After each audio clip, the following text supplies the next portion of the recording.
Todo cambia. Las modas, las aficiones, las artes, los gustos. Cambia nuestra forma de entender el mundo, de vivir en él. La naturaleza cambia, pero la esencia, la raíz y el valor que le damos a las cosas permanecen. Y lo auténtico prevalece. Aquí, en Castilla y León, los paisajes cambian durante todo el año, pero la belleza prevalece. Desde que nuestros antepasados colocaran las primeras piedras, la arquitectura ha cambiado. Pero la monumentalidad perdura. La forma de alimentarnos y la forma de cultivar ha cambiado, pero el sabor de la tierra permanece. La forma que tenemos de ganarnos la vida, de ganar en la vida, ha cambiado. Pero seguimos caminando. Y las ganas de vivir prevalecen, tejiendo nuestros pasos, tejiendo el futuro. Castilla y León.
A saludar a la 600, 700 estudiantes que nos están siguiendo a través del canal de la Universidad UDIMA y de las redes sociales y agradeceros al estudiante de Ingeniería, a sus colegas y al de Ciencias Políticas su intervención con el anterior ponente, Lorenzo Amor, que es vicepresidente de la COE. Ya he visto que vais a ser todos empresarios y quería agradecerte específicamente el tema que has planteado, que es medular, que es, claro, si resulta que todo el mundo pone a parir a los empresarios, ¿cómo se va a querer ser empresario? Hay que ver menos a los Simpson. Y bueno, ya sabéis la filosofía respecto de esta casa, respecto a lo que representa ser. El presidente de la COE lleva ya muchos años viniendo aquí, por eso le decía que junto con Vila es fijo discontinuo, en acepción de su gran amiga Yolanda Díaz, y le agradezco profundamente que esté un año más aquí, incluso siendo de Bilbao. Bueno, le voy a presentar el presidente de la Diputación, Borja Suárez, pero yo quería decir dos cosas. Yo he conocido a todos los presidentes de la COE desde su fundación, es decir, desde el inicio mismo de la transición democrática y desde la restauración de las libertades en España. Y por eso puedo decir con una cierta justeza que nunca un presidente de la COE lo ha tenido más difícil. Y los que, por razones espúreas o porque así lo pensaban, cuestionaban los liderazgos de Antonio Garamendi, pues ahí tienen la respuesta cuando el cierzo ruge. Y yo solo me queda darte las gracias. Esta casa es la tuya y desearte lo mejor, que en cualquier caso será mejor para los empresarios españoles y también para España. Gracias, Antonio. Borja.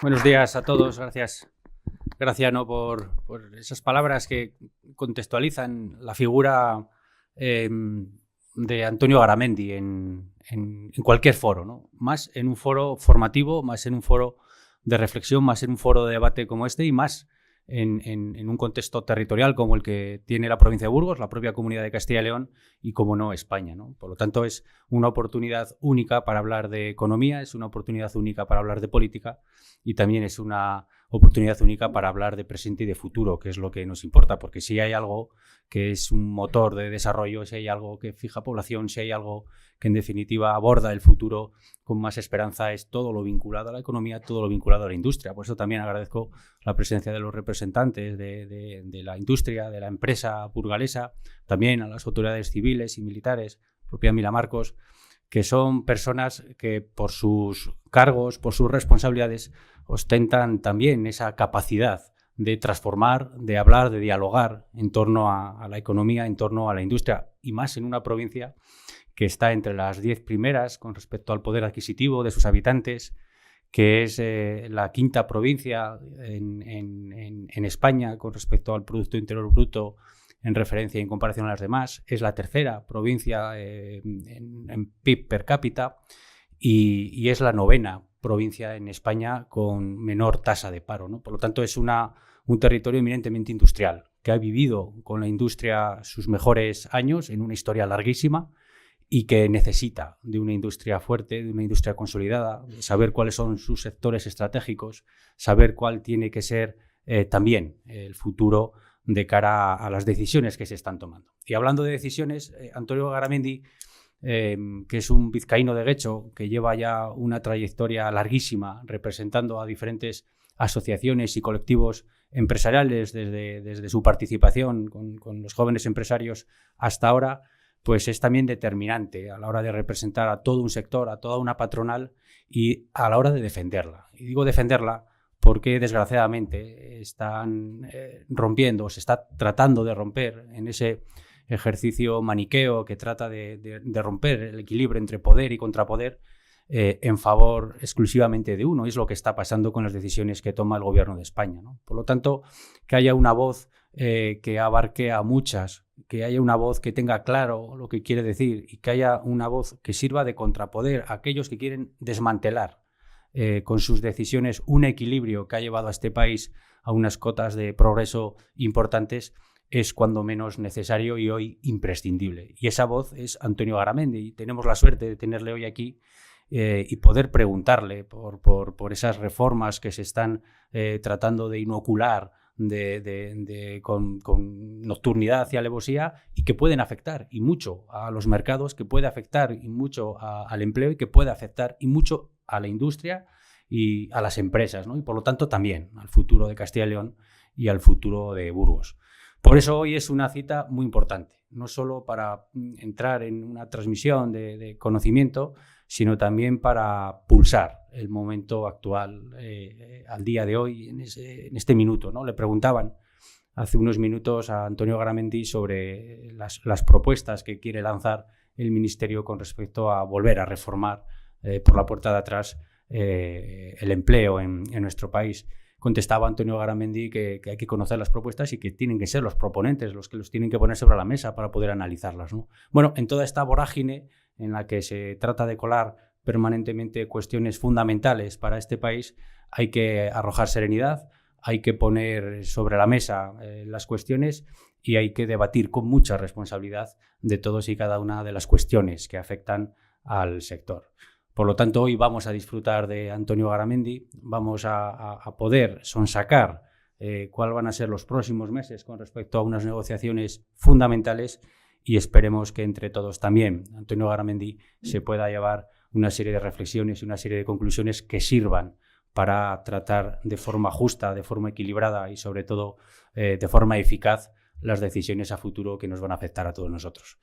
Es un placer presentar a Antonio Garamendi. Es un viejo conocido de esta provincia, es un viejo conocido y tenemos viejos conocidos en la ciudad de Burgos, y como siempre también un lujo poder escucharle y poder aprender. Así que Antonio Garamendi, bienvenido y muchas gracias por estar con nosotros.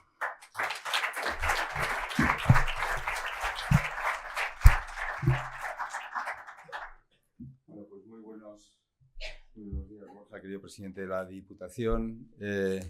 Como no, el bueno de Graciano, que ese sí que tiene poder, que nos tiene aquí todos los años. Y también un agradecimiento muy especial siempre a los gabrielistas, además a los cuales pongo en valor, porque cuando vamos a hablar de emprendimiento, de ser empresario, hay algo que es muy importante también, que es la formación, que es la educación, esa educación en valores, que es la que en muchos casos también, por lo menos yo defiendo desde el ámbito empresarial. Por tanto, ya hay un agradecimiento muy, muy especial a esta comunidad también innovadora. Acabamos de ver, de inaugurar, ¿no?, ese proyecto, ¿no?, sostenible, ¿no?, con respecto a lo que son las viñas, junto con lo que es la energía renovable. Yo creo que, bueno, pues mira, se hace aquí en Burgos y se hace en Aranda, junto con los gabrielistas.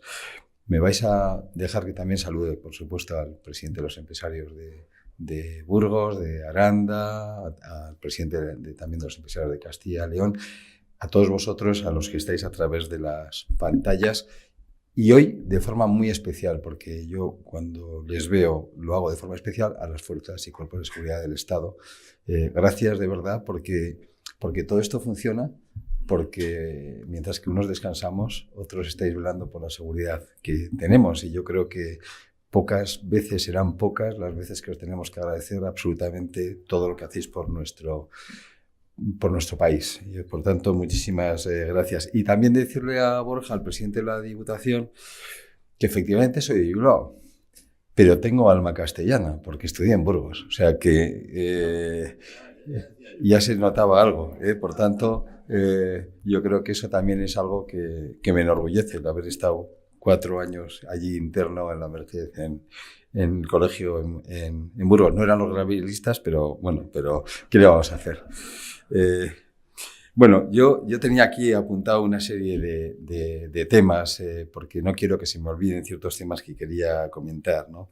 Yo creo que hay momentos donde nos hemos dado cuenta dónde estamos en estos momentos, ¿no? O sea, parecía que vivíamos una situación, no digo idílica, porque siempre decimos que los tiempos que vivimos o que los tiempos que corren siempre, estamos en el peor momento, y siempre lo hemos oído, ¿no? Bueno, yo que sepáis que siempre digo que los historiadores van a marcar 3 grandes etapas en la vida. Además, en Burgos se estudia esa, ¿no?, que es el paleolítico, el neolítico, y yo digo que actualmente el ansiolítico. Lo digo porque realmente las noticias no animan, ¿no?, realmente a ese optimismo que es fundamental para hacer frente a la vida, ¿no? Y en ese sentido, pensar lo que se ha vivido con el COVID, nadie hubiera pensado lo que es que se paralicen el mundo, que se paralicen los países. Por cierto, ahí pongo en valor las empresas. Ahí se demostró cómo se paró todo, y sin embargo estábamos en casa, todos muy formales, pero a nadie nos faltó esa comida, la alimentación, a nadie nos faltó la logística necesaria, etcétera, etcétera, donde realmente, bueno, pues se demostró que las empresas tienen esa importancia de la que vamos a hablar. Acaba el COVID, pensábamos, bueno, viene un momento tal, y nos viene el conflicto, la invasión de Ucrania, lo que ha significado también un cambio geoestratégico brutal en el mundo. Ahora el tema de Gaza, hemos tenido que trabajar intensamente. Yo soy vicepresidente de los empresarios europeos, ¿no? Todo lo que es lo que le llamamos la economía estratégica, ¿no?, sobre la industria, sobre todo lo que son las cadenas de suministro en el mundo, y de la importancia que tiene en estos momentos todo lo que es decir, esa geopolítica con esa lucha de lo que es Estados Unidos, la influencia de Europa y la debilidad de Europa, de Rusia, de China, de los países que llaman BRIC, ¿no? Los que son la India, etcétera, donde, bueno, todo esto realmente genera una incertidumbre, una volatilidad que realmente no conocíamos. Pero yo creo que las empresas españolas realmente han demostrado, y hablo de las empresas españolas, han demostrado realmente esa resiliencia que tan de moda esa palabra está, donde pues las empresas estamos acostumbrados a asumir riesgos, a gestionar los planes de viabilidad, los planteamientos de futuro, y donde realmente pues no solo tenemos que defendernos, sino también ver oportunidades para seguir trabajando. Y en este sentido, además, con algo que yo creo que es muy importante, cuando se están hablando ahora también de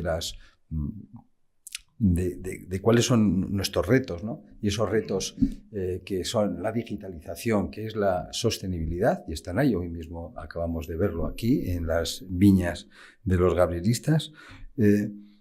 Hay algo que tenemos que tener presente, y va un poco en la línea anterior. Estamos en un mundo global y competimos en un mundo global. Lo digo porque a veces se toman decisiones, especialmente políticas, pensamos que estamos aquí encerrados y no se es consciente de lo que significa la internacionalización. Por daros un dato, yo siempre digo que el milagro español, cuando tuvimos la crisis del 2008, es de cómo hemos pasado del 20% de la internacionalización en el Producto Interior Bruto a casi el 40%. Y eso no es solo el IBEX, es el efecto tractor de las empresas, muchas industriales, y miles de empresas, cientos de miles de empresas, con una maleta en los aeropuertos viajando por todo el mundo. Por daros un ejemplo, en México hay más de 8.000 empresas españolas instaladas de forma permanente. Cuando digo de forma permanente es que también cuando están allí son mexicanas. Eso no pasaba, y eso en estos momentos, con ese efecto de la digitalización, etcétera, realmente se ha roto el mundo en lo que eran los bloques, los mercados, y realmente ya es igual donde estés, porque estás compitiendo en estos momentos con un mercado global. Yo creo que eso es importante. Las empresas, bueno, las empresas, que yo estoy aburrido de decirlo, ¿no? Es decir, yo creo que lo repetimos y lo repetimos, crean empleo, crean riqueza, pagan impuestos, hacen que paguen impuestos terceros. Somos más del 80%, el 85% del empleo global de España.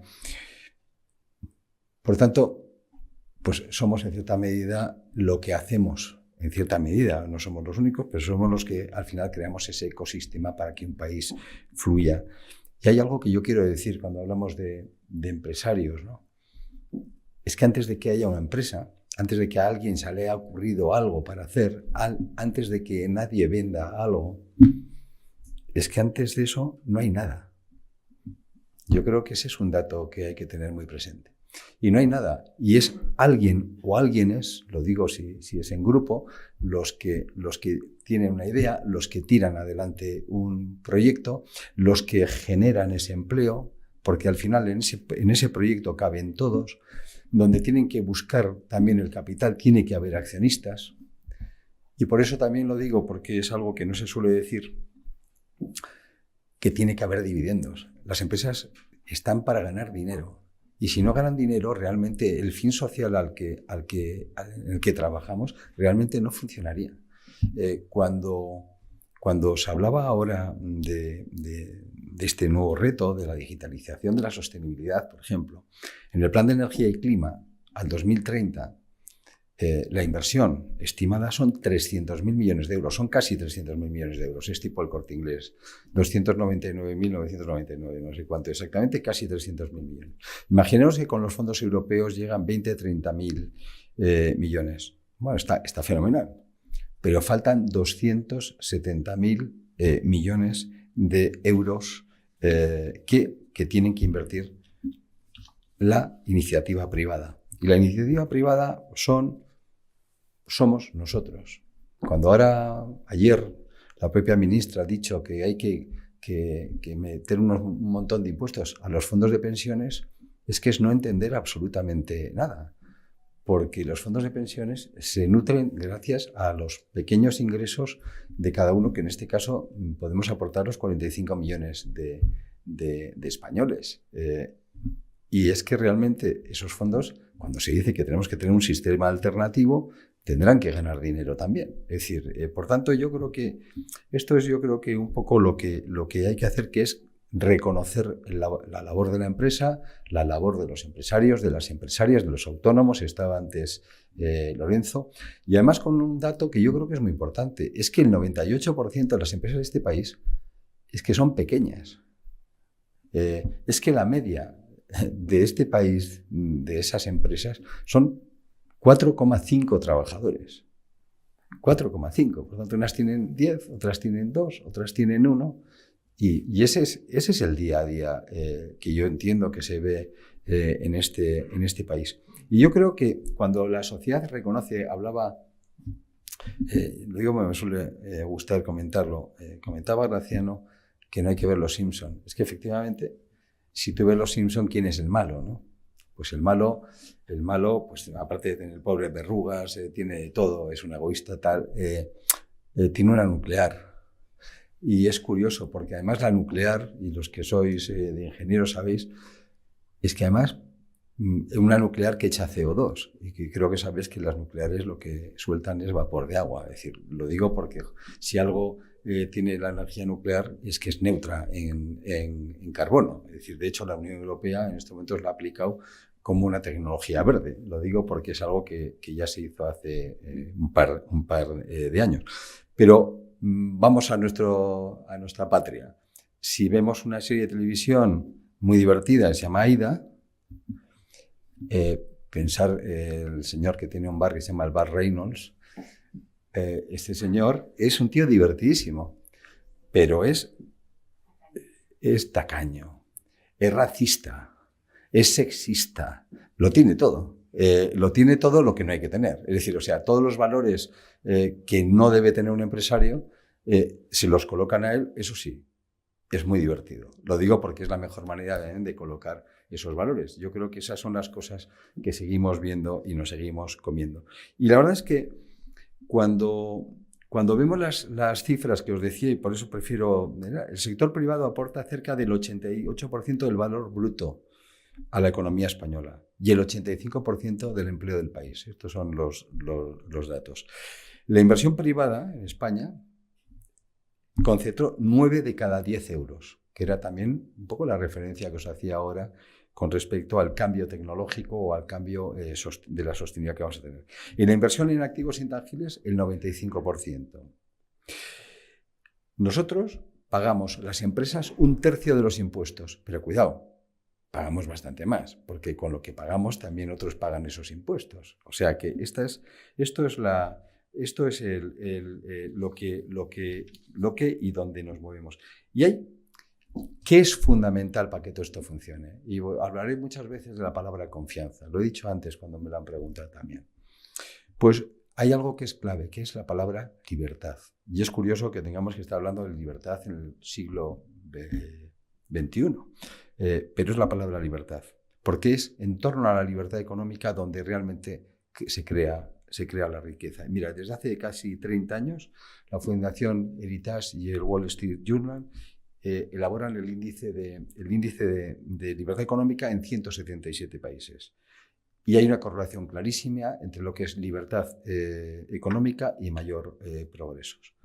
O sea, en este caso, en los últimos 15 años, el PIB ha aumentado un 2% en promedio anual en las economías y en las que no tienen esa libertad es el 1,4%.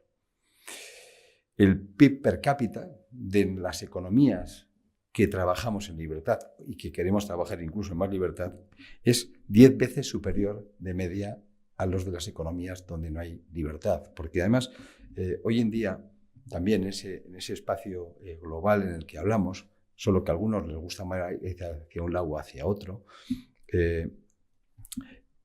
Javier Solana siempre dice que en estos momentos el mundo ya es capitalista. Ya no hay otro sistema que no sea el capitalista.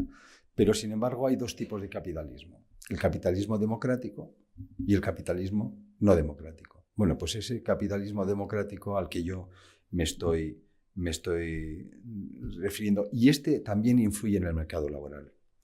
Porque en este sentido las tasas de desempleo son más bajas en el mundo libre que en el mundo no democrático. Yo creo que esto es, por tanto, una apelación a la libertad y una apelación a trabajar en esa libertad, por supuesto, con ese espacio social que tenemos que tener, que lo marca el propio artículo 1 de la Constitución española, pero no yéndonos a etapas anteriores a la caída de un muro que todos conocemos.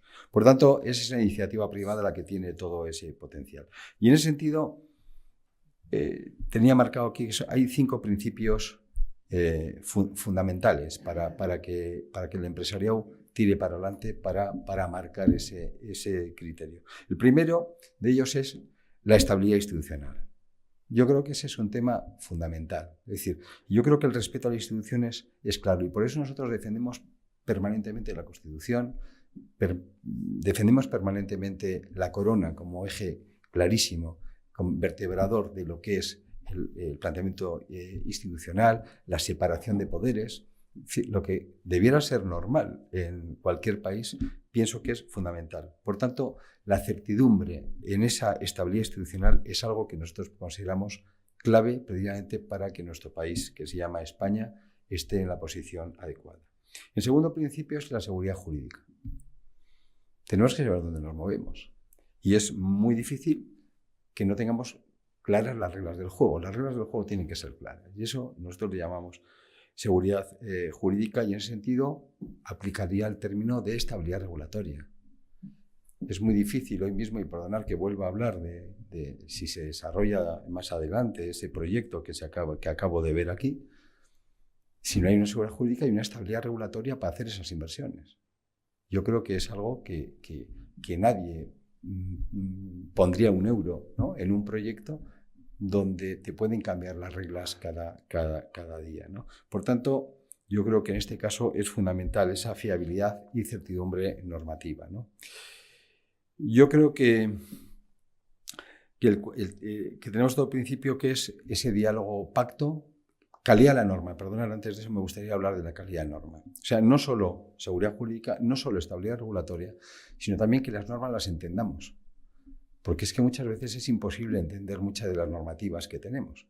Yo pertenezco al patronato de Iberoamérica de la Academia de la Lengua y en estos momentos se saca ahora un diccionario para escribir sencillo, para escribir claro, para que cuando veamos una norma de cualquier, me da igual, ayuntamiento, diputación, etcétera, o contratos entre particulares, sean claros. Porque hoy en día muchas veces la propia interpretación nos genera auténticos problemas. Yo creo que son temas importantes.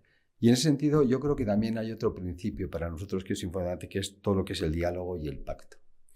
Y en ese sentido yo siempre lo digo, que nosotros representamos, ¿no?, lo que es el pactar, lo que es el diálogo social. Yo siempre digo que el diálogo social es la mejor infraestructura que tiene un país, que es la paz social. Es decir, cuando tú llegas a un acuerdo, porque la democracia también es trabajar todos en común, como un equipo, como hemos visto ahora en Alemania, ¿no?, en nuestro equipo nacional, todos en una, pero no tienes por qué pensar igual. Yo creo que esa es parte de la democracia y eso es lo que nosotros también, desde el punto de vista de las organizaciones empresariales, hemos trabajado y seguimos trabajando permanentemente. Pero para que eso ocurra, vuelvo a hablar de la palabra confianza. Los pactos, cuando te das la mano, nos han enseñado, están para cumplirse, no para cambiarse también. Y esto es un poco lo que en estos momentos también estamos viendo, un problema, porque eso también retrae, como no podía ser, la inversión. Yo creo que la inversión no viene si realmente no somos capaces de seguir pactando, de seguir empujando ese espacio. Y yo creo que también, y se habla mucho, bueno, es muy importante ese planteamiento de lo que es la colaboración público-privada, pero público-privada bien entendida. Es decir, parece mentira que hoy en día, que ámbitos como, por ejemplo, se ve profundamente la sanidad, la educación, ¿no?, servicios asistenciales, etcétera, pues algunos tengan la impresión como que son cosas que sobran, cuando son justamente cosas que suman, pero que suman bien. Lo digo porque también hoy en día con las palabras hay que tener mucho cuidado. Nos gusta sumar en nuestra forma de de hacerlo, ¿no? Por tanto, yo creo que ese es algo que es importante. Y ahí, en ese sentido, es donde nosotros, en este caso las organizaciones empresariales, participamos. Estamos también en la Constitución, nos habla de la Constitución, el artículo 7 de la Constitución, donde habla del diálogo social y donde estamos como pilar fundamental de ese diálogo social, y también en el artículo 131.2, donde reconoce la función de colaborar con el gobierno en la planificación económica de este país, que yo a veces, sinceramente, pues echo de menos. Estamos en estos momentos en un país donde no solo no hay presupuestos generales del Estado, donde es que incluso no se han presentado.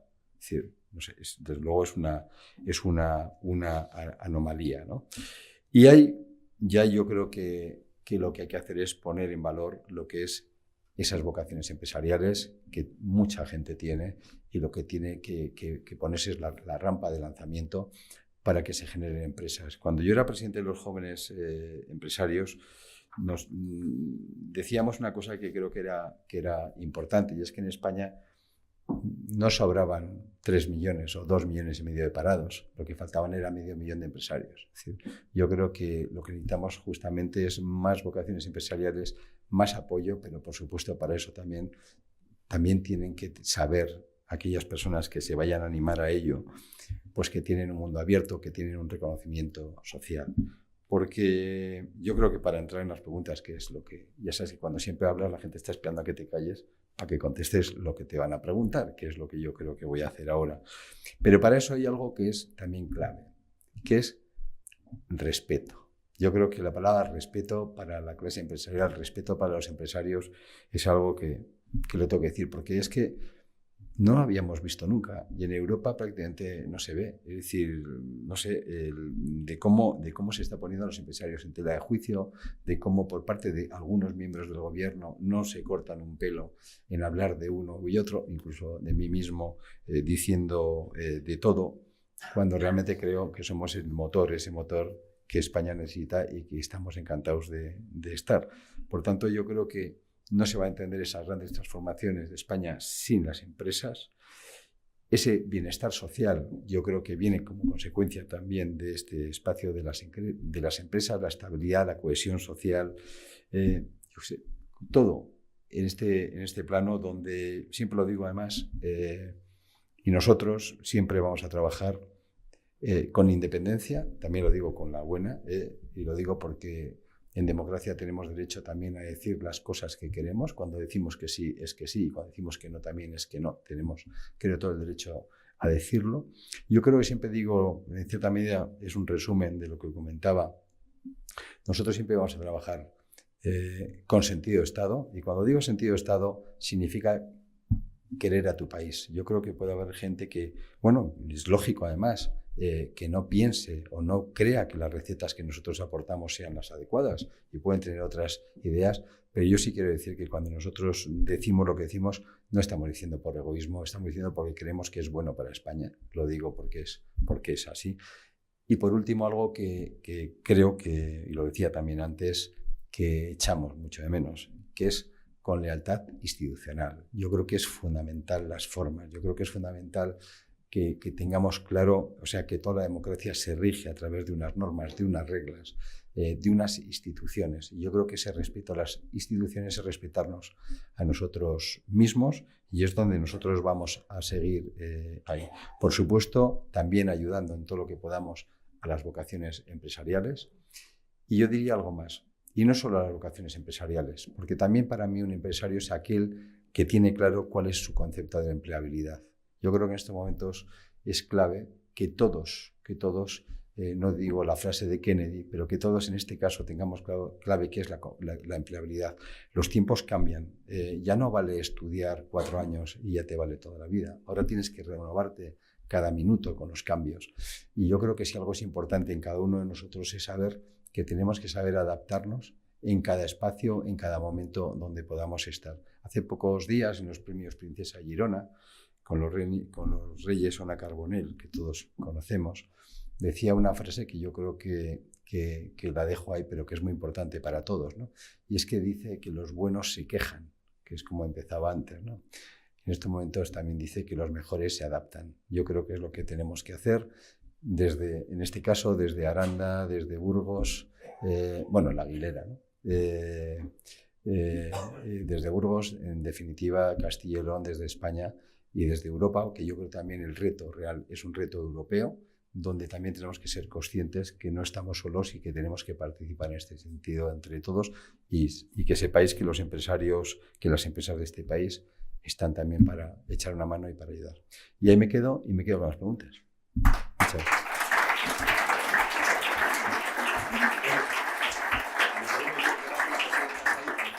No, aquí mismo. Sí.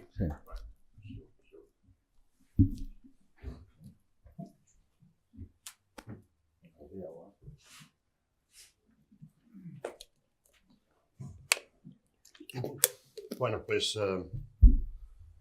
con esto. Muchas gracias, Antonio. Se te ha entendido todo. Y yo creo que has hecho una propuesta sumamente interesante, además de histórica. Y vamos a dar aquí muchos empresarios aspirantes a serlo, que es lo que nos convoca, pero hay que estudiar, hay que calentar silla y manejar esto, pero hay que estudiar. Has pronunciado casi de pasada el tema de la libertad. Yo diría de las libertades, todas las libertades. Es evidente que cuando se oye a gente que viaja en coche oficial y tiene gastos reservados por cuenta del contribuyente, que uno se queda asombrado, porque de casi el medio siglo de democracia, desde la restauración democrática, 35 fueron un éxito extraordinario, cuando había 3 o 4 puntos en común y se constituyeron en bienes de Estado. Esto empieza a saltar por los aires en el 2015 y nos encontramos que se cuestiona la propia idea de ser empresario. Son unos golfos, a más de fachas. Esto es fundamental. Después de la caída del muro, yo estuve en el muro, no empujándolo, viendo cómo caía. Y lo que vi, porque esto parece mentira que haya que decirlo, lo que vi es que todos corrían en una misma dirección.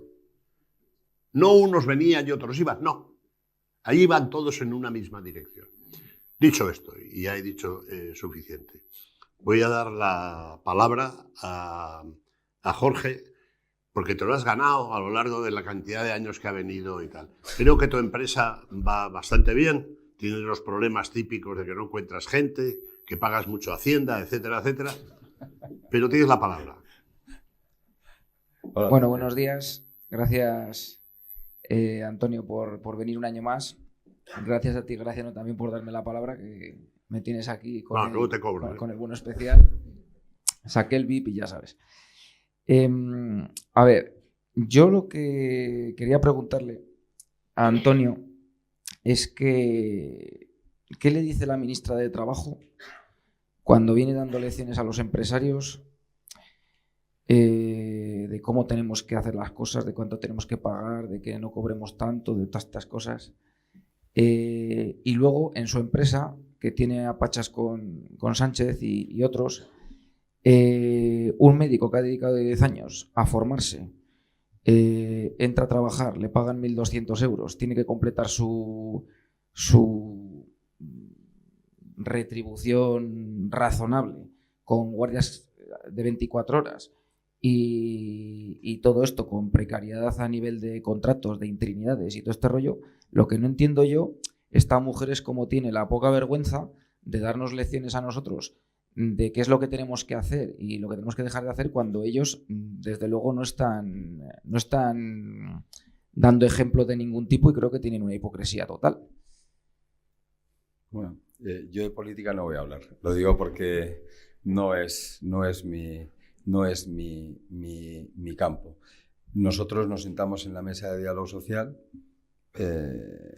nosotros oímos propuestas, y en este momento estamos oyendo propuestas que no compartimos. Es decir, estamos oyendo propuestas que no compartimos porque pensamos que están yendo en sentido contrario exactamente a lo que apunta la brújula. Es decir, que es al norte, pero en este momento no están apuntando en sentido contrario.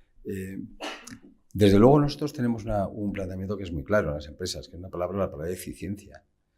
Porque, por ejemplo, en este momento estamos oyendo permanentemente de cómo vamos a gastar más, de cómo vamos a cobrar más. Por ejemplo, en estos momentos el Estado ha recaudado este año récord de recaudación, más de 50.000 millones de euros de lo que... Y sin embargo, vamos a estar rondando un déficit del 3,5% del 4%.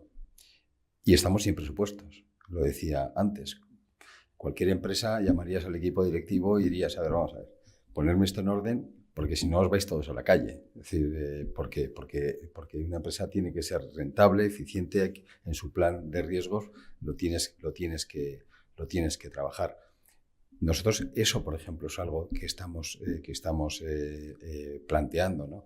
Y es verdad, en estos momentos, por ejemplo, dentro de lo que es, lo digo por hablar de empleos que se ha comentado antes, nosotros estamos viendo un problema. En este momento se habla de talento, ¿no? En España. Y aprovecho la pregunta para hablar de talento, lo digo porque has hablado de médicos, por ejemplo, ¿no? En estos momentos en España yo creo que hay dos problemas, y lo digo siempre, uno de aptitud y otro de actitud. En el de aptitud es que, como consecuencia de las nuevas tecnologías, del nuevo cambio paradigmático tecnológico, en estos momentos, por ejemplo, en España faltan más de 35.000 personas gestionando ciberseguridad.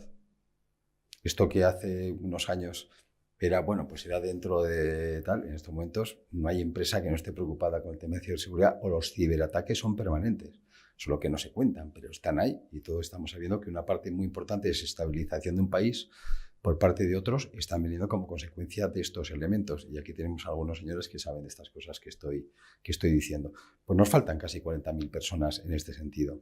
Cuando hablas con ingenierías muy importantes, no puedo dar nombres, te hablan de 2.000 ingenieros, una que le faltan, otras 600, otras 500. Estamos hablando de miles de puestos de ingenierías. No solo de ingenierías, también vamos a decirlo, pueden ser de formación profesional, pero relacionadas con lo que son las carreras STEM, ¿no? Las famosas carreras de ingenieros, etc. Y ahí también tenemos otro problema, que cuando hablamos de esas ingenierías, si queremos también ganar el espacio de la igualdad, en el que las empresas estamos también incorporados y trabajando en ellas, es que solo de cada 4 personas que se apuntan a esas carreras, una es mujer. O sea, solo el 25% de esas carreras son mujeres las que están, que tenemos que también animar en los colegios también a que la gente se vaya incorporando a esas carreras, porque es que esto es como cuando desaparecieron los caballos y apareció el coche de combustión, solo que mucho más rápido. Es decir, van a venir millones de puestos de trabajo nuevos y van a desaparecer en el mundo millones de puestos de trabajo que todos conocemos. Yo he ido en un coche sin conductor por una ciudad española que nos habían asegurado que estaba con el 5G perfectamente tal para hablar. Soy de Bilbao y se te ponen aquí, pero es que eso lo vamos a ver. Es que lo vamos a ver dentro de nada, y eso significa que van a desaparecer empleos, van a incorporarse. Por cierto, de ese 25%, de mujeres, el 50% hace medicina, que es fundamental, pero que también es necesaria. Por tanto, ahí tenemos un cambio muy importante, y estando aquí, por eso siempre lo pongo en valor también, de lo que es toda la formación profesional. Es clave. Las empresas necesitan, y tú eres empresario, de esa formación. Cuando hablas de falta de personas, necesitamos gente, pero gente que se forme permanentemente. Por eso hablaba yo del concepto de empleabilidad. Porque todo el mundo sabemos cómo empezamos y no sabemos dónde acabamos. Es decir, y tenemos que ir adaptándonos a cada circunstancia. ¿Quién iba a decir que iba a haber unos paneles solares encima de unas viñas? Es decir, que un ingeniero iba a estar al lado de unas viñas. No se nos hubiera ocurrido a nadie. Y sin embargo ahora, bueno, pues es el futuro. El futuro no, es el presente. Yo creo que es... Y luego hay otro problema. También tenemos un problema de actitud. Y un problema de actitud es que no tiene sentido que tengamos en España más de 2.600.000 personas, casi 3 millones en paro, y falten muchísima gente en la hostelería, falte gente. No tiene sentido que falten más de 15.000 conductores de autobús y las empresas españolas estén montando academias de conductores en Marruecos o en Perú. no tiene sentido tantas cosas. Es decir, y algo yo no estoy diciendo, lo que estoy diciendo es que hay que ponerlo encima de la mesa y hablarlo, porque yo creo que ese es un dato importante, porque además creo que el trabajo dignifica. Creo que es muy importante trabajar en la vida, no solo para poder ganar el dinero que hay que ganar, sino también por tu propia persona, es decir, para sentirte también capaz de hacer cosas, si no te puedes acabar convirtiendo en un problema psicológico, que yo creo que es algo que también hay que tener presente.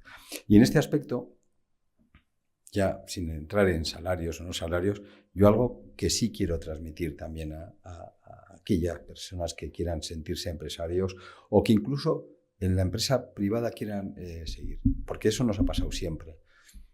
Nosotros arrancábamos como podíamos y hemos ido llegando. Lo digo que también yo creo que hay que darse los tiempos en cada momento para ir creciendo. Y yo creo que yo transmitiría dos cosas fundamentales. Una, cuando montas una empresa, también hay que contar con el fracaso, y aquí lo digo con claridad. Siempre se está hablando de los beneficios empresariales, siempre se está hablando de lo que ganan todos los empresarios, pero nunca se habla de las veces que fracasamos. Y fracasamos muchas más veces de las que pensáis. O sea, hay muchísimos proyectos empresariales que fracasan y son personas que vuelven a recuperar, que vuelven a tirar para adelante, y por eso yo siempre pido esa segunda oportunidad y pongo en valor también esto, porque el mundo de la empresa también es un mundo de riesgo. Y algo que sí planteo a todo el mundo, especialmente a la gente joven, es que piensen en grande. Hay que pensar en grande. O sea, yo creo que cuando piensas en grande y asumes que puede estar el fracaso, y es más, y donde más aprendes, por lo menos si lo haces bien, es sobre el fracaso, que es donde yo desde luego siempre he aprendido. Cuando te equivocas en algo, si no tienes esa soberbia que no debes de tener, es donde más se aprende, mucho más. Y de hecho en Estados Unidos, por ahí, tú vas a un banco y si has fracasado tienes más facilidades para que te den un crédito que si es la primera vez. O sea, esa es una realidad. Yo creo que ese tema es así.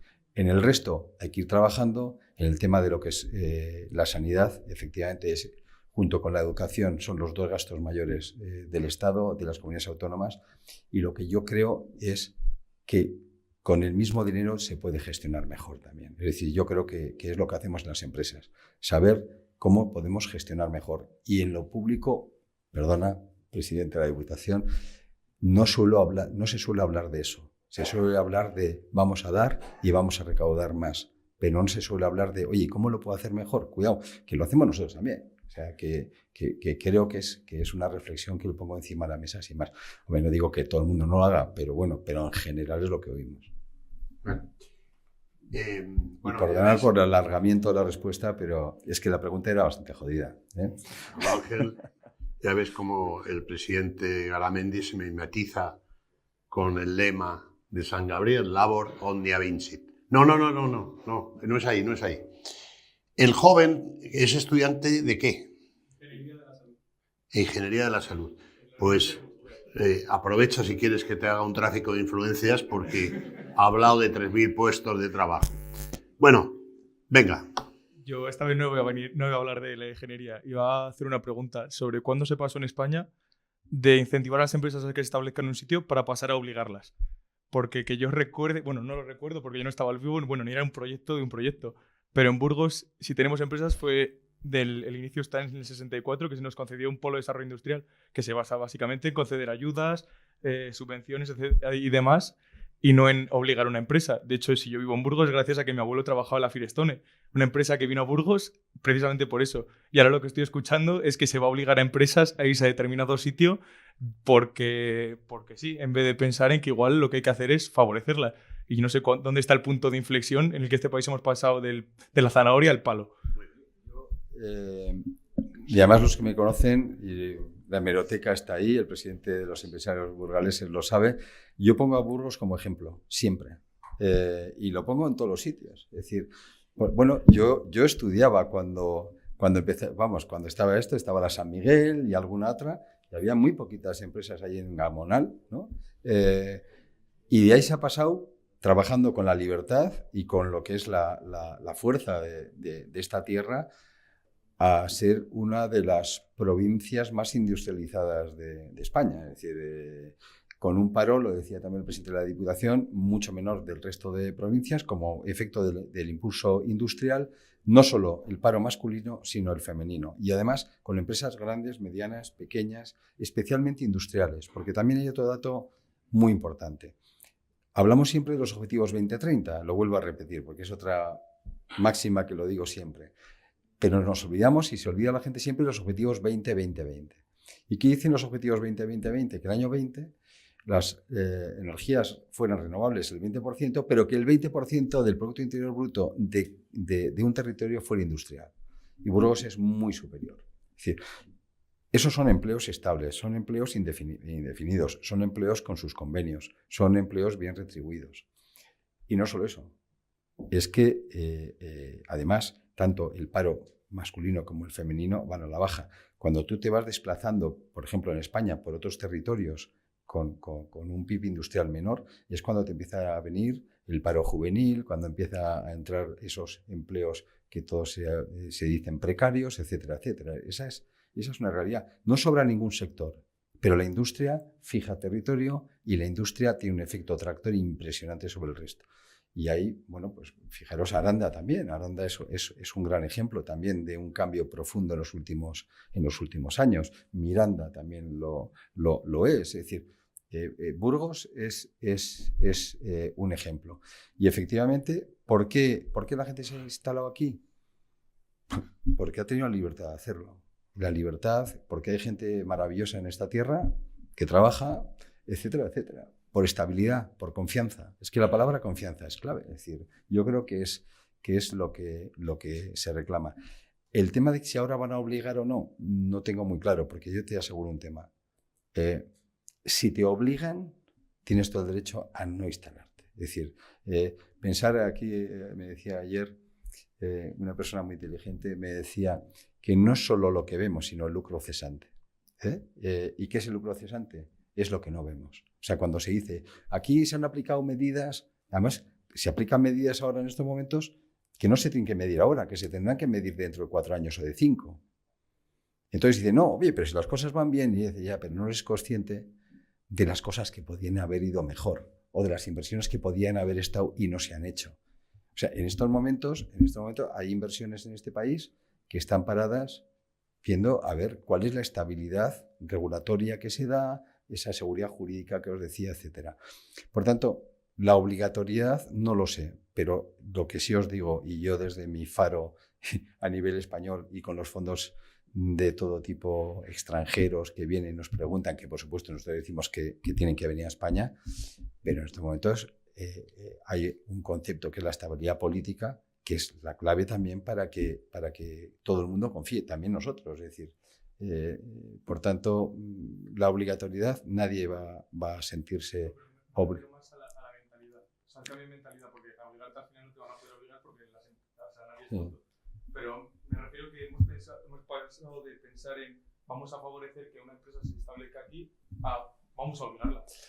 Bueno. No la podamos obligar. No, por eso te digo. Es decir, pero además, os voy a decir la verdad, favorecer es, perdonar, es no molestar. O sea, es que llega un momento que hay veces que es no, y te doy, que no, si lo que quiero es estabilidad. Es decir, si la gente lo que necesita es estabilidad, si lo que necesita es esa seguridad jurídica, si lo que necesita es confianza para decir, oye, yo creo en un proyecto, los proyectos empresariales son de largo recorrido. O sea, acabas de hablar de la Firestone. Son de largo recorrido. Entonces, no estoy aquí. A ver, por eso hay un tema, y yo lo digo cuando vamos a otros países, ¿no? Es decir, un gobierno no te da la estabilidad, te la da un sistema, porque un gobierno cambia. Es decir, en democracia hay alternancia. Lo que te tiene que dar la estabilidad es el sistema. Y por eso nosotros, también lo digo, nos gusta la moderación y nos sentiremos a gusto en los espacios de moderación. Y por eso, lo decía Graciano antes, ha hablado de 40 años de crecimiento, son los mejores de España, es decir, pero con una diferencia abismal, con un sistema bipartidista, con sus grandes errores, por supuesto, como una pelea de otra, pero la realidad es que se ha avanzado muchísimo. Y lo que no puede ser es que los extremos que son muy cortitos y muy pequeños, sean los que estén marcando la agenda. Y lo que nosotros echamos en falta, en cambio, sí es esa estructura de grandes pactos de Estado, dentro de los desacuerdos que puede haber, dentro de lo que es la democracia, que tiene que estar presente. Es decir, porque evidentemente la actividad política genera, es parte de esa actividad, la hemos vivido muchos años.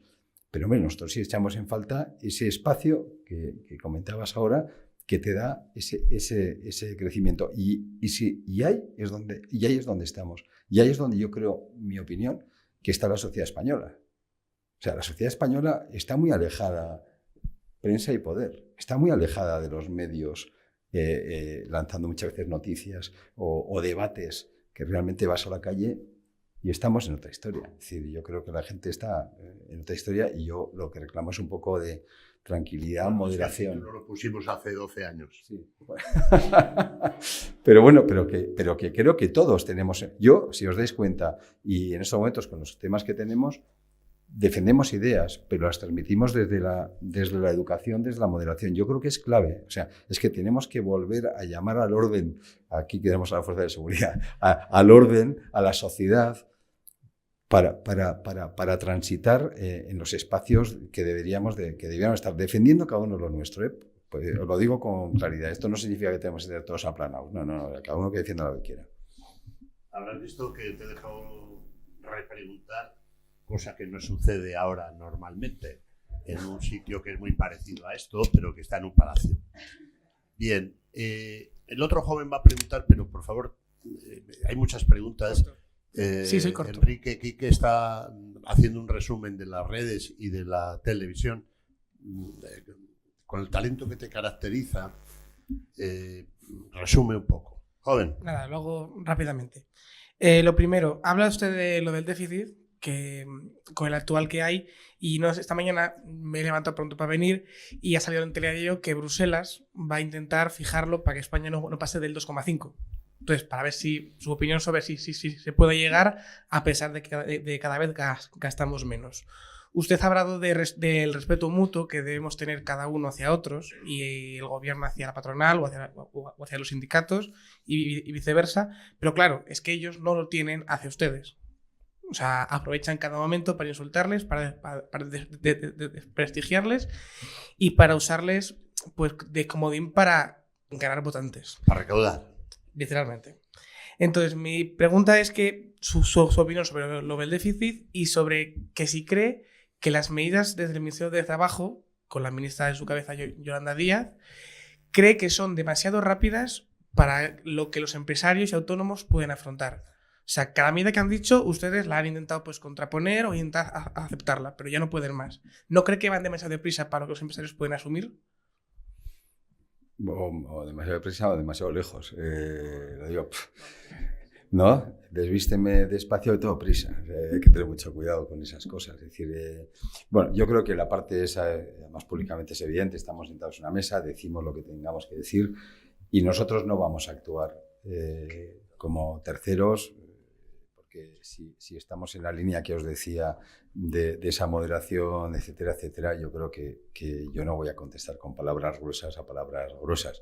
Y bueno, pues de todos es conocido, tanta gente reconocida en este país y grandes empresarios pues que directamente pues, se han oído cosas sobre ellos que yo creo que no tiene mucho sentido.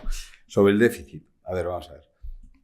En estos momentos tenemos una deuda superior al 108% del PIB. Tenemos que tener presente que el Banco Central Europeo, durante todo lo que ha sido el COVID, ha estado comprando más del 50% de la deuda española. Y tenemos que tener presente también que esa deuda, cuando la estábamos devolviendo, recordar que los tipos de interés eran negativos. O sea que eso ha facilitado de una manera extraordinaria. Es verdad que Europa en un momento dado dice hay que relajar el gasto, que también era necesario porque viene como consecuencia del COVID. Pero previo al COVID, Europa exigía que todos los países de la Unión tuvieran un 60% máximo de deuda. Es verdad que Italia o Francia tienen más. Y lo que exigía es que el déficit fuera el 2%.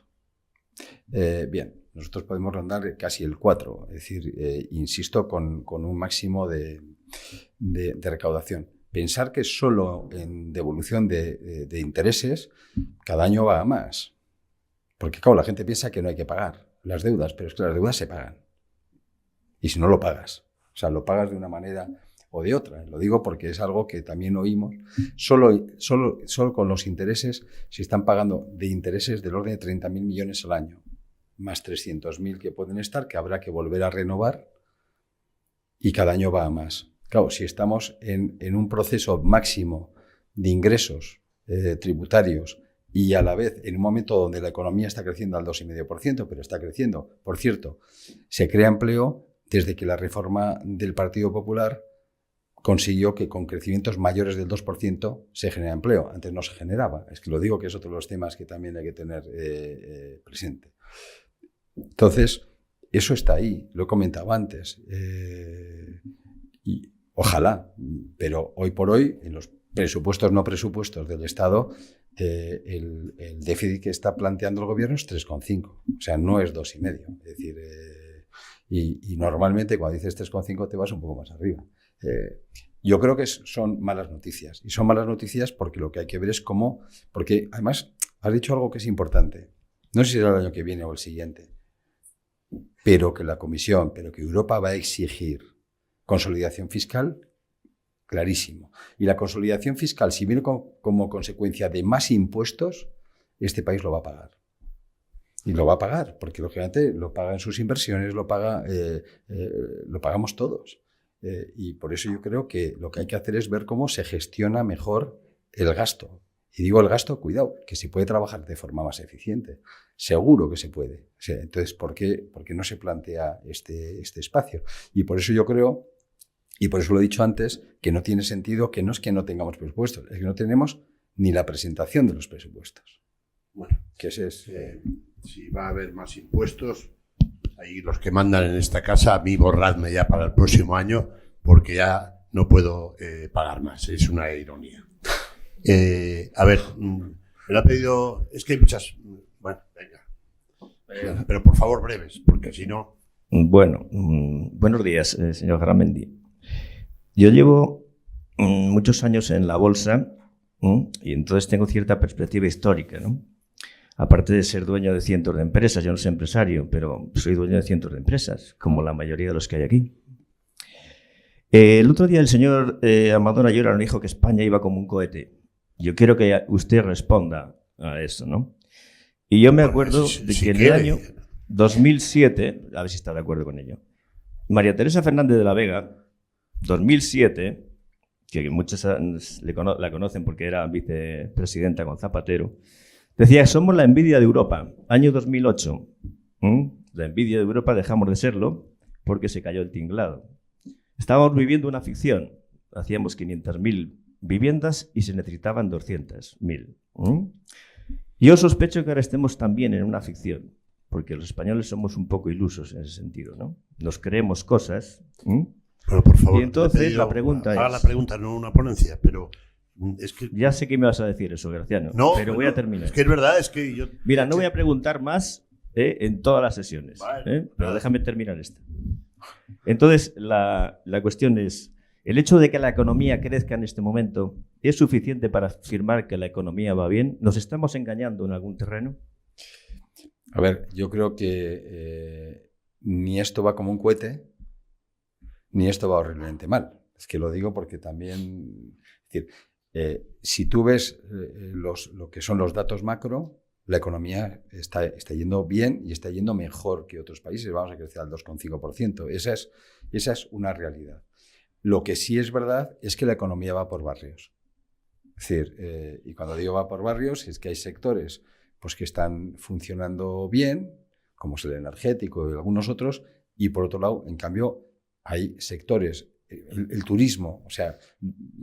Por ejemplo, yo hablo de la industria. ¿Y por qué hablo de la industria? El turismo es fundamental. El turismo está tirando, pero el turismo es el gran milagro en estos momentos del crecimiento de España en estos momentos, es el turismo. Es decir, no solo por la cifra de visitantes que estamos teniendo, sino también por el ticket. Es decir, el ticket por turista ha crecido y eso es un impulso enorme. Pero claro, eso es muy bueno, pero a eso hay que añadirle esta parte que tú decías de esa sensibilidad precisamente para que otros sectores vayan tirando tirando para adelante, ¿no? Y luego los pequeños están más tocados. Es decir, yo creo que eso es una realidad. Y has dicho algo que yo creo que es muy importante y quiero ponerlo en valor. Has dicho que eres dueño de cientos de empresas, ¿no? Porque eres accionista, como la mayoría de españoles. En España tenemos una cosa fundamental, creemos en nuestro país. Aunque la gente piense que no creemos en nuestro país. Y esto empezó a recordar con las Matildes. Matilde, compra Telefónica, que es cuando Telefónica se puso en marcha y la gente empezó a invertir en bolsa. Y digo invertir en bolsa porque también cuando te dicen qué pasa con tu pensión, la gente, por ejemplo, los dos grandes bancos españoles, uno de ellos tiene 3 millones de accionistas españoles. 3. Y el otro tiene 800.000 accionistas españoles. Eso no es los ricos de España. Eso es todo el mundo que tiene unas acciones de este y tal.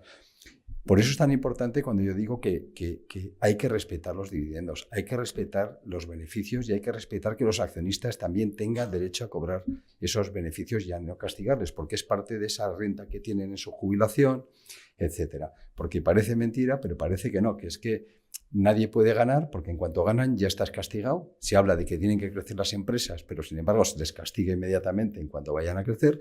Y yo reclamo de verdad ese espacio para los accionistas, porque son los que al final ponen el capital y se la están jugando. Y hablando, como hablabas del 2007, cuando ves, por ejemplo, en estos momentos la banca, que nadie se fija y dice que se forran, los accionistas de la banca, sus acciones valen la mitad de lo que valían hace 12 años. Valen la mitad. O sea que cuando se está hablando de los más vulnerables, también esa gente es vulnerable, que nadie dice que se ha quedado con la mitad del dinero que tenía.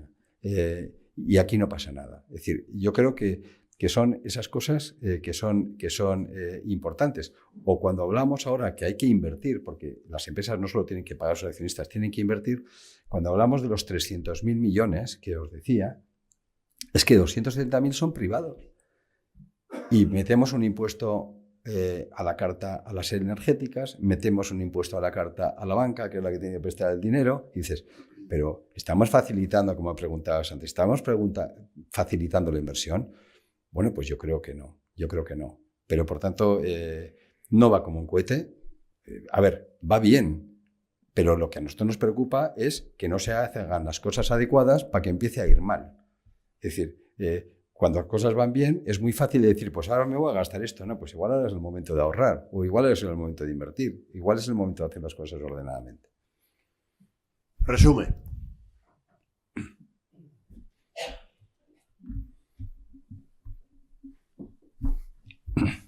Gracias, presidente, por venir una vez más a esta tu casa. Espero que el año que viene puedas degustar el primer vino agrovoltaico del mundo que saldrá de estos viñedos, gracias a todos. A mí el normal de toda la vida me encanta, ¿eh? Bueno, pues este te va a gustar más, que vas a ser de los pocos que vas a probar las primeras 1000 botellas agrovoltaicas. Vamos, que lo vas a poner de conejillo de indias. Ahí, sí. Bueno, van a cotizar a mí. Va a decir, a ver, me van a llamar 3 días después y va a decir, ¿te ha gustado? No sé y tal. No, vamos a quitarlo. No, vamos a seguir, ¿eh? Por si acaso. Como las setas, ¿no? Que ya alguien va a probar. Los técnicos de Repsol nos han dicho que esa botella no valdrá menos de 1.500 euros. Pero tú vas a probar tus 3 que tienes adjudicadas ya por derecho. Entonces las guardaré. Bueno, vamos a barrer para casa porque hay varios que nos están siguiendo por Telearanda y por los canales de la Universidad Zudima, que son del gremio, del ámbito de la formación, ¿eh? Aquí hoy nos acompaña el director provincial de Educación. Septiembre de este año, es decir, pasado mañana, arranca la nueva ley de formación profesional que nos complica la vida a todos. Nunca hemos oído de las complicaciones, especialmente en el mundo de la empresa, ¿no? Pero eso supone que, empezado el curso en septiembre, los primeros estudiantes en noviembre ya os irán a las empresas a hacer lo más parecido a las prácticas que había antes. Esto ya para septiembre. Bueno, la valoración que hace el presidente de esta nueva realidad, sin contar con el alta necesaria de los estudiantes, no sé con qué finalidad, desde luego sí, con la finalidad de falsear los datos del paro, casi con toda seguridad. Y en segundo lugar, porque insisten dos centros de formación, uno de Valladolid y otro de Burgos, acaba de publicarse la convocatoria Ocupados 2024, ¿no? Ahí está Fundae, el SEPE, que te encarga un proyecto formativo de 5, 6, 8 millones de euros, te da el 60%, ejecuta el 100% y veremos si dentro de 4 años cobras el 40% restante, ¿no? ¿Para cuándo? Si no, algún reintegro, ¿no? ¿Para cuándo la reforma de Fundae?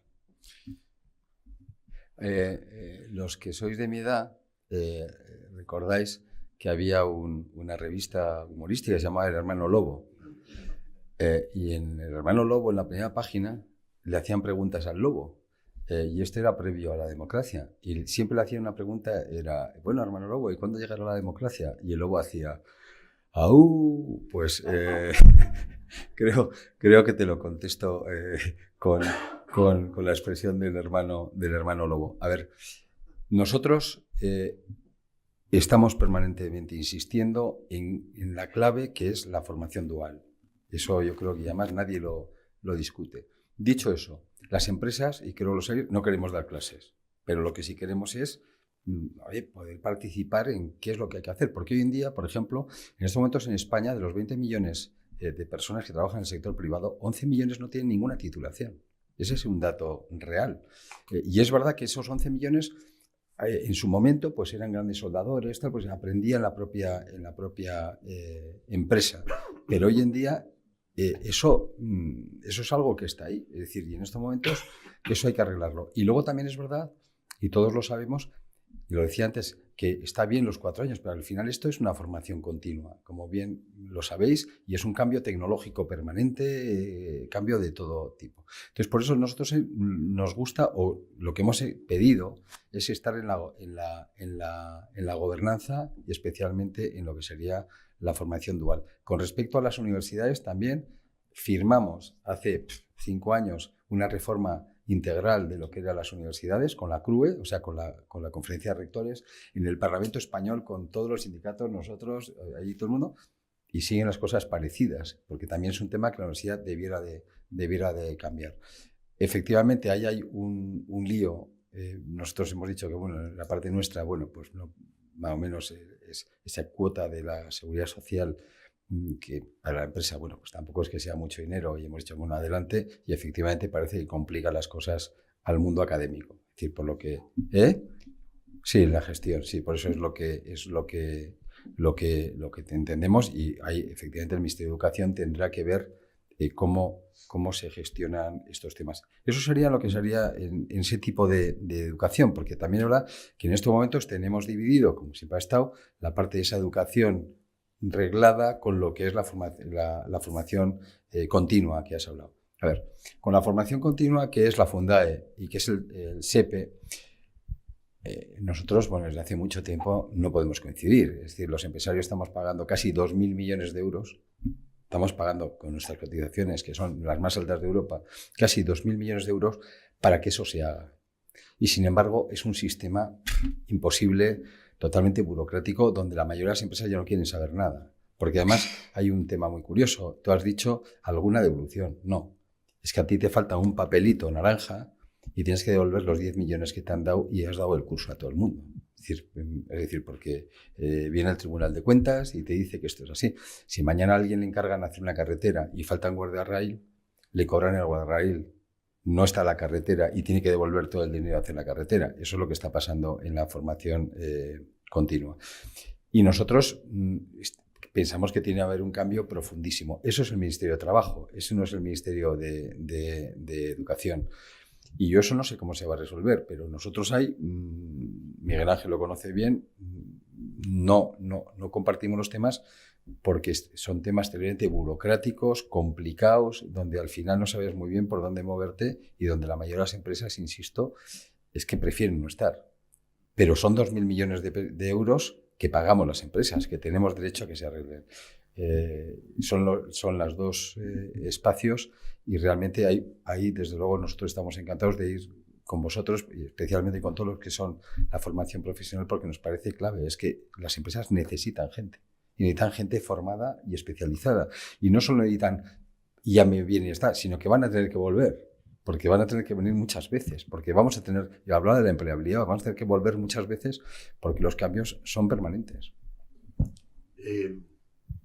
No podía yo negarme a dar la palabra a nuestra diputada nacional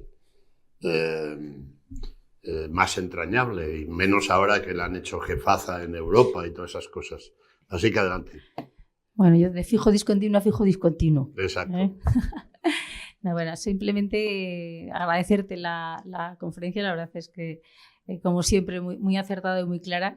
Y con los pies en el suelo, ¿no? Que es lo importante. Pero el título de la jornada es Prensa y Poder. Yo no sé si el año que viene va a poder seguir siendo, si se consigue mañana aprobar esas cosas. Pero lo de ser empresario hoy en España y en Europa, creo que es importante saber si las condiciones que has detallado claramente que hay en España ahora mismo para ser empresario, esos 5 puntos, son los mismos elementos críticos que hay en otros países europeos con los que evidentemente competimos y a nivel mundial, ¿no? De cara a las exportaciones, a las importaciones. Yo solo tengo en mente los datos de la agroalimentación y es cierto que hemos crecido en valor, pero que si tú aplicas la inflación, realmente estamos en cifras de exportación iguales a 2018 y, sin embargo, en importaciones hemos crecido de forma exponencial. Me preocupa que seamos una potencia exportadora, que al final las empresas están para vender y para ganar y que estemos perdiendo competitividad exterior. Por eso la pregunta es ¿cómo estamos situados en este momento respecto a Europa? ¿Qué se puede hacer respecto al tema del beneficio comercial? Yo creo que la pregunta es ¿dónde está Europa? Os decía antes, soy vicepresidente de los empresarios europeos y digo porque Europa tiene que ser consciente del reto que tiene por delante y España especialmente incorporada en Europa. A ver, en estos momentos, por ejemplo, nosotros tenemos un problema en la cadena de suministros inmenso, de tal manera que lo que son las materias primas iniciales para cualquier actividad en estos momentos, por ejemplo en el mundo industrial, el 99% es que no son europeas. Cuando tú ves un avión, pues el 98% de ese avión, el 99%, no es europeo. Viene de otras partes del mundo lo que son esas materias primas. Entonces, es algo que tenemos que ser muy conscientes de dónde está ese reto que decía, ¿no? A la hora de ser empresarios, o lo que estábamos hablando antes, en Europa se valora muchísimo. O sea, en el norte de Europa, vamos, es que un empresario nunca dice creo empleo, tal. Es que, vamos, es como, oye, cállate, que esto lo sabemos todos. Es decir, se da por hecho. En el norte de Europa, en los países anglosajones, en Holanda, que estaba ahora con los reyes, nadie te está diciendo que un empresario no gane dinero. Es más, en Estados Unidos y por ahí, cuando una persona gana $1 millón, tocan a rebato la campana de la iglesia y celebra todo el pueblo. Porque cuanto mejor le vaya a él, mejor le va al pueblo. Es decir, o sea, esto es algo de los países del sur, ¿no? En Europa, en estos momentos, por ejemplo, uno de los problemas que nosotros vemos, lo voy a decir porque tiene su gracia, ¿no? Bueno, tiene su gracia, es un problema, pero tiene su gracia. En estos momentos, por ejemplo, uno de los problemas de España es la ruptura de unidad de mercado. Es decir, estamos hablando de que nosotros hemos trabajado ahora con Ricoleta todo lo que son los informes y también con Mario Draghi, que va a venir a presentarlos dentro de poco también a España. Pues sí, es decir, de lo que es esa autonomía estratégica europea. Pero sin embargo, o sea, en Europa estamos intentando a ver cómo se habla de Europa y en España, pues unos de Logroño, yo de Murcia, yo de Bilbao, el otro de no sé dónde, y tenemos una capacidad de romper la unidad de mercado de una forma bastante importante. El gobierno lo acaba de hacer ahora con los convenios, con la prioridad de los convenios. Es decir, lo acaba de hacer saltándose el diálogo social. Es decir, lo acaba de hacer.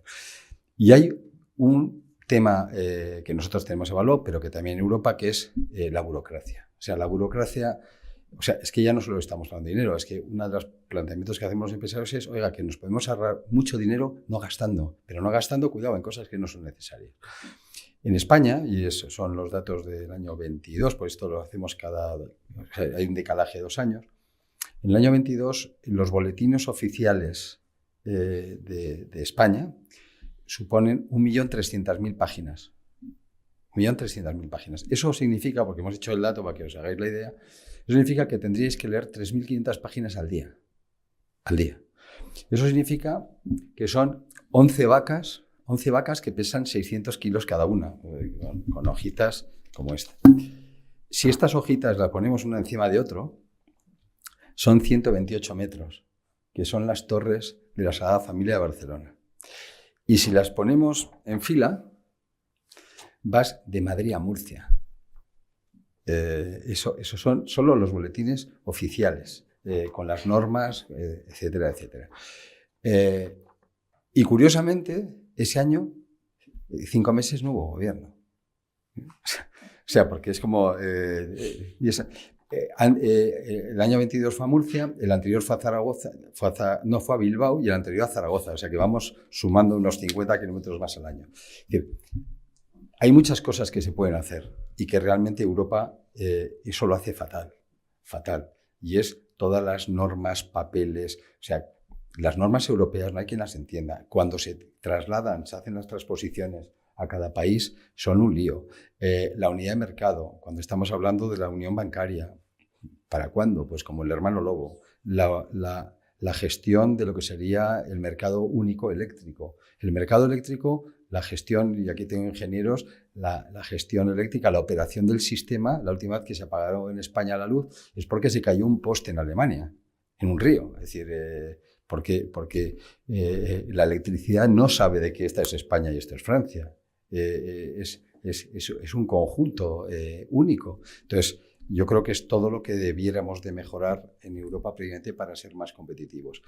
Pero nos tenemos que dejar de pensar que somos la panacea, porque somos solo el 7%, creo que es el 7% de la población. Somos en estos momentos que el 15% del Producto Interior Bruto del mundo y somos el 55% del gasto social. Y eso tendréis que a los chinos, a los indios, a los de no sé dónde, y eso es parte, cuidado, y no digo que haya que renunciar a eso, hay que gestionarlo mejor. Porque nosotros tenemos que gestionar una economía social y una economía y un Estado de Derecho, ¿no? Que es muy importante y nosotros apostamos por ello. Es decir, pero tenemos que ser también conscientes de las amenazas que tenemos y que el mundo es global y lo he dicho varias veces y en estos momentos Europa tiene que ser consciente de ese reto que tiene. Bueno, coincidiendo con el presidente, ayer estuvieron dos grandes empresarios aquí, en esta mesa, uno del sector de la salud, Recoletas, y otro nada menos que de lingotes especiales, y coincidían, digamos, básicamente en eso. Le voy a dar para poner la nota internacional al profesor Freddy, y por cierto, y mañana viene Leaciturri, que es a los aviones de Boeing. No sé por qué me dijo, qué pena que voy mañana. Sí, me manda un mensaje. Viene. Es decir, que todos los aviones, incluido el Embraer brasileño, tienen sus componentes y están mirando. Pero como tiene vocación como buen burgalés, está por toda España. No, todo el mundo, sí. Lástima que el Mirandés no suba. La Arandina, que tenemos ahí a su presidenta, nos ha prometido que el próximo año sube. Profesor. Sí, muchas gracias. Bueno, más que nada llevo las relaciones internacionales de la Universidad de Estancia de Madrid, con quien trabajamos también aquí con el Colegio San Gabriel. Y bueno, y el mercado de Iberoamérica. Señor presidente, ¿qué opinión tiene sobre los fondos europeos? Dos, rápidamente. En segundo lugar, se critica mucho al empresario y sobre todo por personajes que la verdad le llaman mucho la atención. ¿No cree usted que también falta un aspecto de una acción cultural de lo que significa el empresario, el tema de la libertad, el papel que realmente juegan? Rápidamente para acabar. Y respecto a Iberoamérica, sí he visto alguna acción que realizan y tal, como organización empresarial, pero conforme está ahora Iberoamérica, ¿qué tal? ¿Cómo está ahora el accionar de la COE, por ejemplo, con lo que representa respecto al empresariado iberoamericano? Hay una sensación como que se está viniendo mucho empresario iberoamericano aquí. ¿Conlleva eso una descapitalización de empresarios iberoamericanos? Gracias. Bien, bueno, voy rápido, te cojo las...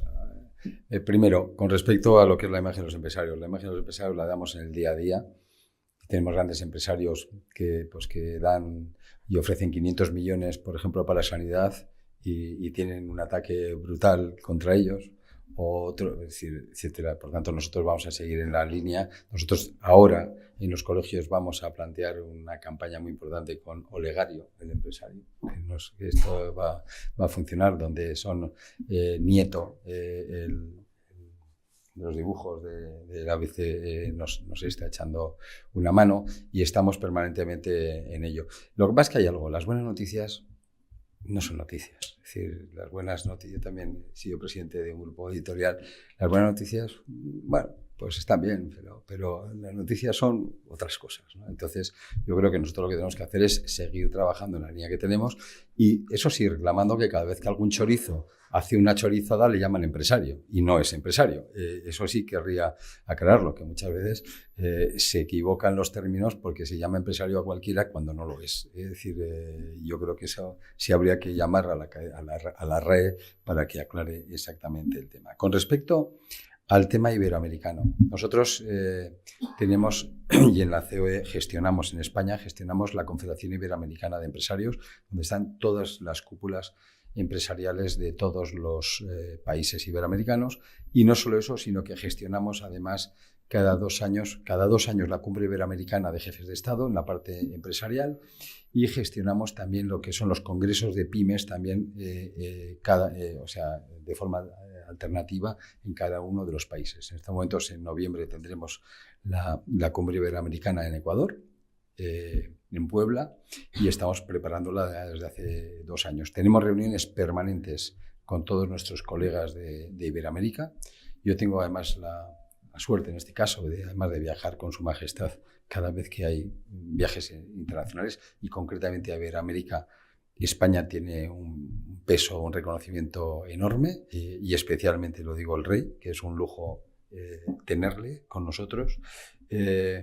Y concretamente, en muchos casos, en la Organización Internacional de Empleadores vamos juntos, etcétera, etcétera. Pero la relación nuestra es permanente. ¿Has dicho que están viniendo muchos? Sí, he hablado de la libertad, he hablado de las amenazas. Claro, es que mi equivalente de Nicaragua está en la cárcel, por ejemplo. Pero está en la cárcel porque es empresario, no porque es chorizo. Sí, porque el señor presidente de Nicaragua pues no le molesta a cualquier persona que esté. Creo que hay un obispo también en la cárcel, está en la cárcel. Mis colegas de Venezuela, pues algunos están en la cárcel también. Y mis colegas de otros países, parecido. Y, claro, y es verdad que muchísimos de mis colegas, presidentes en este caso, pero como ellos, lógicamente todos los demás, pues de muchísimos países de Iberoamérica están comprando casa en España. Y tienen casa en España. ¿Por qué? Pues porque hablamos el mismo idioma, porque nos sentimos tal y porque se sienten más seguros. Por eso es muy importante hablar aquí de la seguridad, que es muy importante, de la paz, de la estabilidad, etc. Y eso es algo que sí es preocupante cuando vas a algún país que tenía un nivel importante y te encuentras con que, bueno, pues con que movimientos populistas realmente pues acaban cargando el país. Es que lo digo con toda claridad, y en algún viaje de los que he tenido que ir ahora se ve claramente centros de ciudades donde prácticamente ya no puedes ni pasear, y se paseaban y eran centros muy seguros. Y el dinero, en este caso el español, las inversiones van a los sitios fiables y seguros. ¿Y dónde están yendo? Pues en estos momentos la mayor inversión española está yendo a Estados Unidos.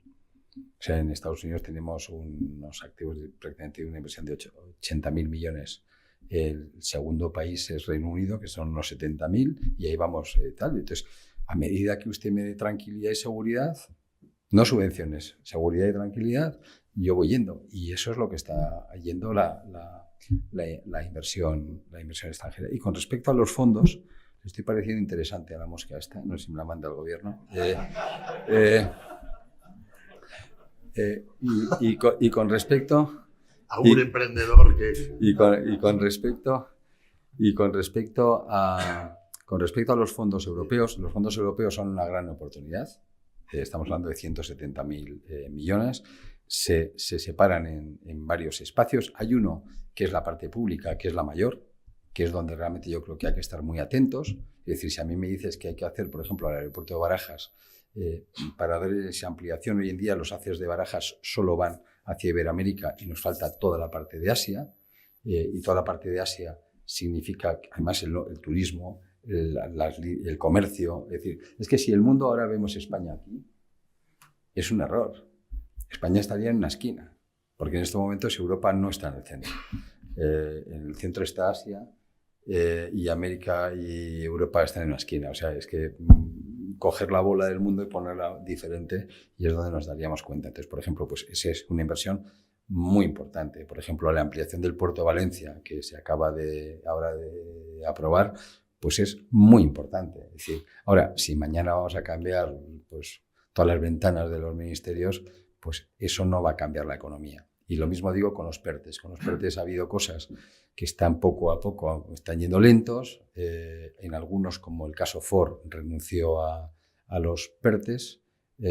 Juan Ros siempre dice que él está encantado con los PERTES porque él no ha pedido ninguno. Y entonces vamos a ver, pero efectivamente ha habido muchas dificultades y atrasos, y estuvo a punto de no salir el tema de las baterías en Sagunto, el tema de las celdas en Martorell, de SEAT y Volkswagen.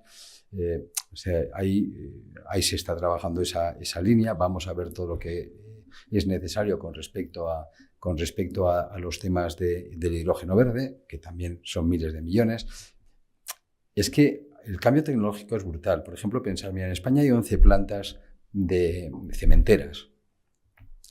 Cada planta cementera tiene que hacer una inversión de 800 a 1.000 millones de euros, para la captación de CO2.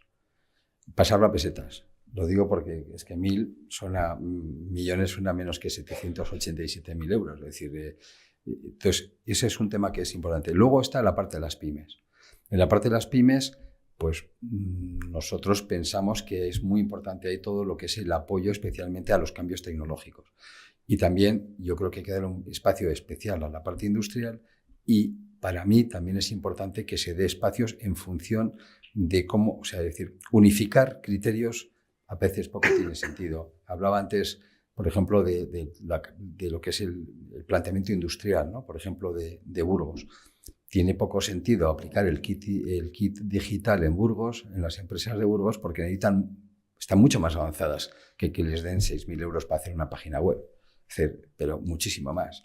Necesitan hablar de inteligencia artificial, o sea, es decir, entonces yo creo que ese es algo de lo que yo creo que nosotros sí estamos planteando para que se haga. Y luego están también lo que son los créditos blandos. Ya hay, nosotros estamos reclamando, lo que es que parece también que es sector condenado, estamos reclamando que sean las entidades financieras también las que ayuden en el proceso. ¿Por qué? Porque las entidades financieras conocen tu empresa, conocen la tuya, conocen tu situación, conocen tus números y saben de tu proyecto de cambio. Sin embargo, las instituciones no lo conocen. O sea, tu director de la sucursal sabe mucho más de ti y de tus intereses y de tus reacciones, etcétera, que cualquier institución. Y ahí se está intentando institucionalizar cuando esto se podía haber gestionado, pues como se hizo con los ICOs, etcétera. Entonces, bueno, vamos a ver cómo van. Tenemos una reunión, de hecho, no sé, creo que nos la han puesto a finales de julio, en agosto, no sé, luego ya me han puesto antes, pero bueno, y ahí se sigue. Nosotros en este momento lo que sí se está pidiendo es que se pueda ir implementando, aunque sea con un plazo más largo, porque también gastar dinero a corto plazo tampoco funciona. Entonces, pero es un poco lo que se está compaginando hoy en día. También estamos notando los fondos, y también se notan los fondos cuando estamos hablando de ese crecimiento de la economía. Es decir, cuando estamos hablando de que vamos a crecer el 2,5%, también es como consecuencia, claro, que están entrando miles de millones. Es decir, cuando en el 2000, cuando entró el gobierno de Rajoy, recordar que Draghi cada día subía y bajaba la prima de riesgo con una libertad de la pera. Es que hoy en día son miles de millones que están entrando en España, y eso está ahí, y eso se nota. La última. Buenos días. Me he portado bien. Sí, bien. Buenos días. Primero agradecerle las palabras que ha tenido para las fuerzas y cuerpos de seguridad del Estado. Habló Policía Nacional y Guardia Civil. Y bueno, muchos me conocen, y antes de tener gran suerte de que me hiciesen responsable de la Policía Nacional en Aranda, Pues durante muchos años me he dedicado a la investigación de los delitos tecnológicos, ciberseguridad y ciberdelincuencia. Y he dado charlas en las cámaras de comercio, empresarios en Burgos, en muchas asociaciones. Yo lo que creo es que los empresarios, sobre todo la pequeña y media empresa, todavía no son conscientes de las amenazas que genera la ciberseguridad y que no invierten ni en ciberseguridad ni en formación de todos y cada uno de los empleados de la empresa, porque los virus pueden entrar tanto al CEO como cualquier empleado, cualquier secretaria, y que creo que no hacen un esfuerzo en invertir en ciberseguridad porque creen que es una amenaza que no les afecta, a pesar de que yo creo que las pérdidas son grandes. ¿Por qué el empresariado no apuesta claramente por tener ciberexpertos o gente con empresas de ciberseguridad para evitar todo esto? Bueno, mira, esta semana precisamente yo tengo una reunión con el director general y con los jefes en este caso Guardia Civil, precisamente para ver cómo empezamos a implementar todos estos temas, especialmente en pymes. Porque, a ver, la gran empresa, la mediana empresa es algo que lo tiene porque es que es consciente, además de los ataques diarios. La pequeña, yo te diría que para empezar, es que tiene un problema. Es que tiene un problema que, a ver, primero, que no tiene dinero para ver qué es lo que tiene que hacer.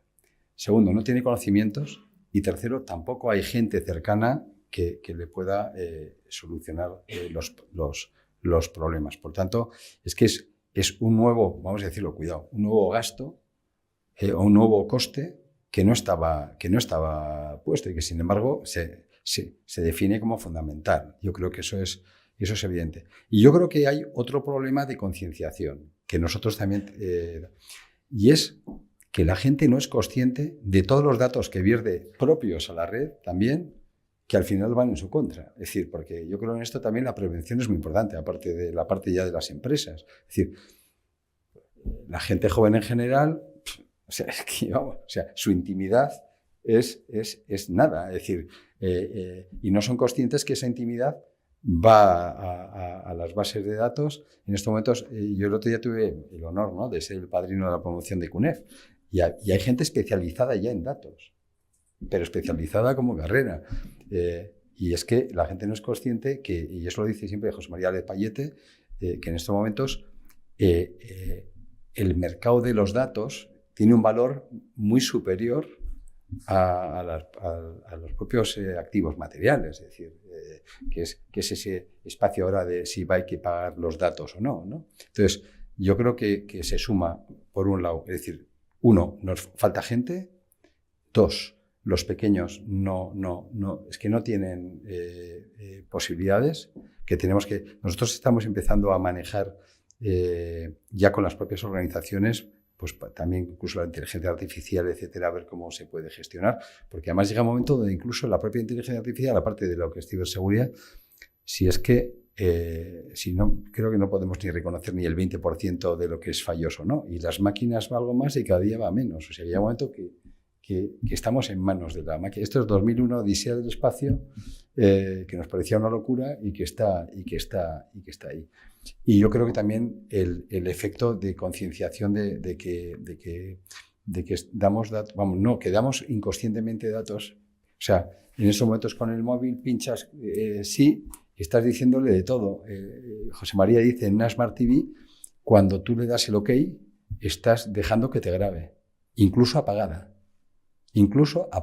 Eso sí, te dicen que es solo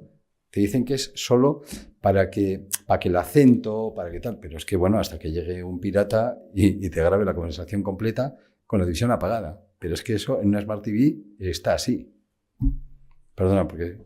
pero el que sabes eres tú. O sea, que no solo las estafas, la ransomware, el CEO, todo los tipos de estafas, pero también incluso la desinformación y las fake news que pueden afectar a las empresas, claro, y que es una de las mayores amenazas en el futuro para las empresas. Sí. A veces desacreditar una empresa es peor que encriptarla todas sus bases de datos, porque siempre habrá un informático que se lo arregle. ¿Te refieres también al gobierno, ¿no? ¿Te refieres también al gobierno? No, yo tampoco hablo de política. No, si no estoy hablando de política. Bueno, concretamente, perdona, iba a acabar, nosotros tenemos una relación muy especial con el CSEDEN. El CSDN es el Centro de Estudios de Defensa, donde mantenemos, además tenemos lo que es Eurodefense conjuntamente, y el otro día tuve la oportunidad de estar allí en alguno de los cursos donde ves militares de todos los países de la OTAN, y el tema principal es la desinformación. Que está por encima, o sea, los cañones es el último que llega. Antes te han montado todas las fake que quieras conocer, bueno, que lo hemos visto en Cataluña y en otros sitios. Bueno, pues muchísimas gracias, y como decía Rafael Nadal, ganando cada año Roland Garros, pues nos vemos el próximo año. Muchas gracias, Antonio, muchas gracias, Borja. Gracias.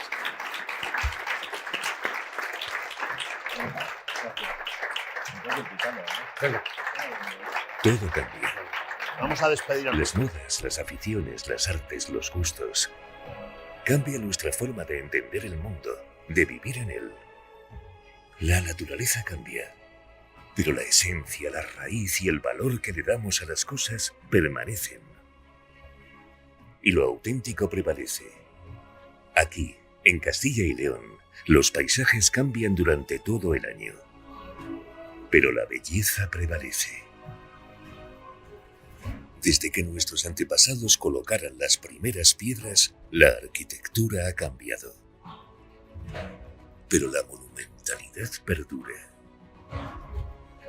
La forma de alimentarnos y la forma de cultivar ha cambiado, pero el sabor de la tierra permanece. La forma que tenemos de ganarnos la vida, de ganar en la vida, ha cambiado. Pero seguimos caminando.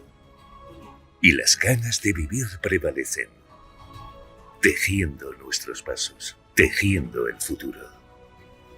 Castilla y León.